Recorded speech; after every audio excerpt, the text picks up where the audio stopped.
On reprend avec la fin de la pose du solin de la cheminée et c'est beaucoup plus simple avec la bonne collerette.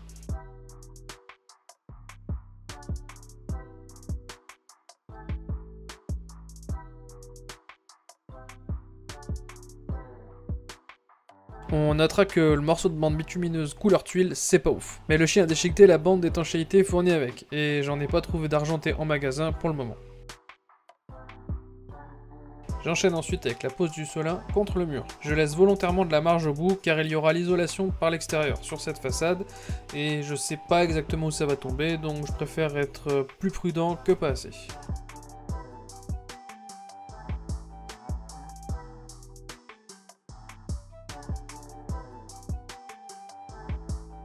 Et arrive ce moment où je casse mon seul forêt à béton de 5 mm. Une heure perdue à aller en chercher deux autres plus tard, je continue le montage de mon solin.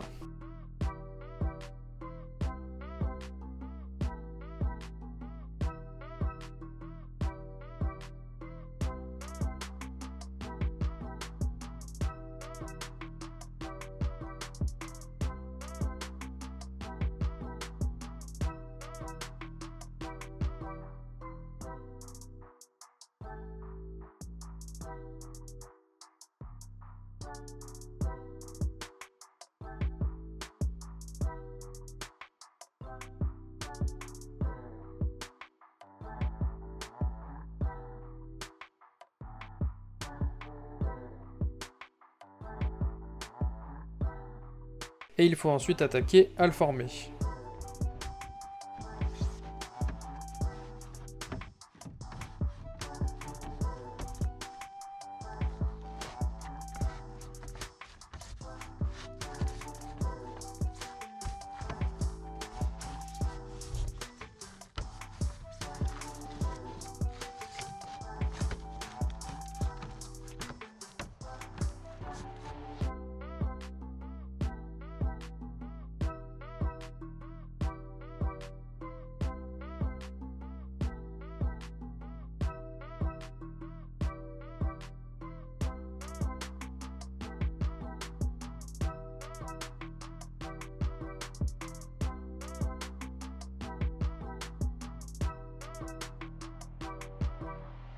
Et voilà, donc c'est posé. Donc demain, quand je fais la dalle en dessous, je vais profiter d'être dans la chaux pour boucher tout ça. Parce que comme le mur n'est pas droit, ça fait des trous et il faut que ce soit étanche. Donc comme vous m'aviez dit pour celui-là, j'ai pas collé celui-là j'ai pas collé celui-là aux plaques. Par contre, il y a quand même un espace dessous, je peux passer le doigt et même si j'appuie là, en fait, ça décolle celui d'à côté.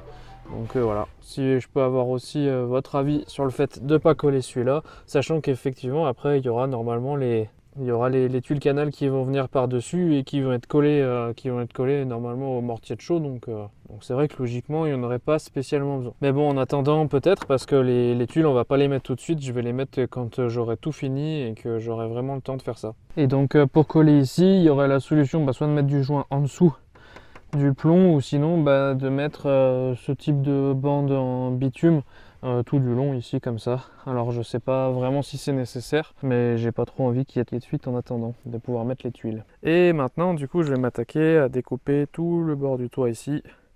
Donc je vais tracer ça au cordeau et puis après je prends la disqueuse et je vais tout couper tout du long.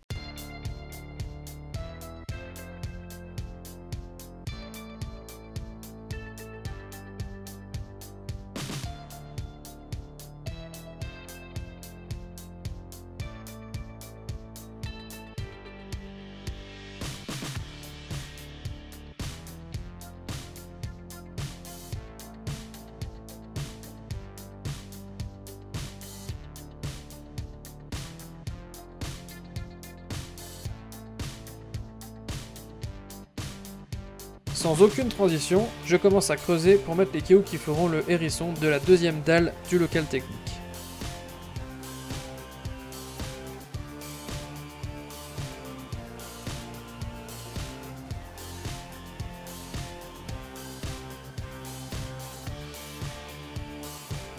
Je ne sais pas pourquoi, mais j'ai eu un petit coup de chaud quand j'ai coupé les gaines et le tuyau d'eau. Sans doute parce que le retour en arrière n'est plus vraiment possible. Et aussi parce qu'on n'arrête pas de changer d'idée et ça aide pas vraiment à ne pas faire de bêtises. Là, je mets juste un petit coup de disqueuse dans la fondation pour passer nickel le tuyau d'eau et qu'il sorte à ras du mur.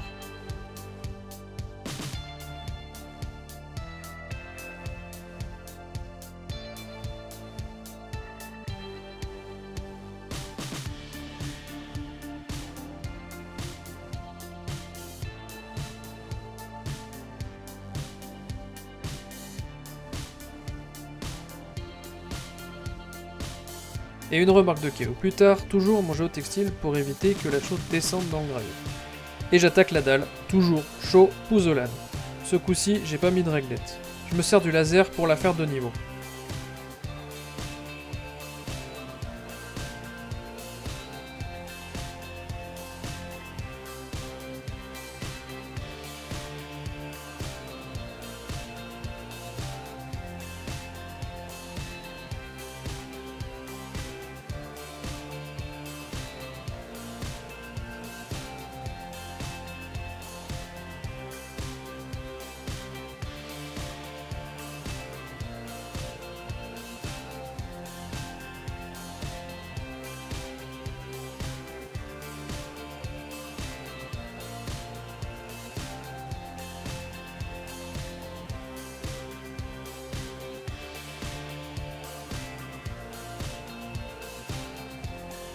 Vu comme ça, c'est hyper rapide, mais j'ai mis presque 2 heures à la faire tout seul.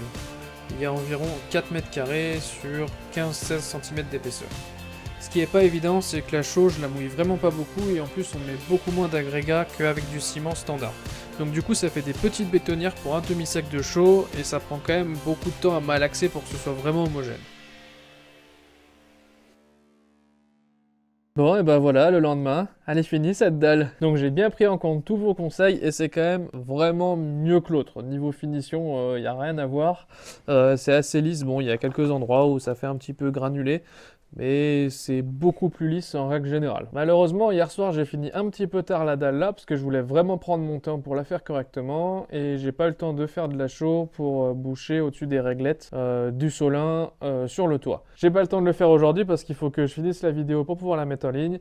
Par contre, petit spoil là pour la prochaine vidéo, où il y aura le bouchage des petits trous sur les solins, mais il y aura aussi ça. Et ça, c'est le bois pour faire le silo à granulés au fond. Et pour ceux qui aiment les petits détails croustillants, j'avais laissé la caméra là-bas hier de l'autre côté. Donc je vous explique pas trop comment Anaïs a fait une petite acrobatie pour aller me la chercher. Et puis pour la main, c'est tout simplement une petite tendinite qui traîne depuis qu'on a fait le mur avec tous les parpaings. Et puis ça ne veut pas passer, donc voilà, on immobilise un petit peu, mais ça m'empêche pas de faire les travaux.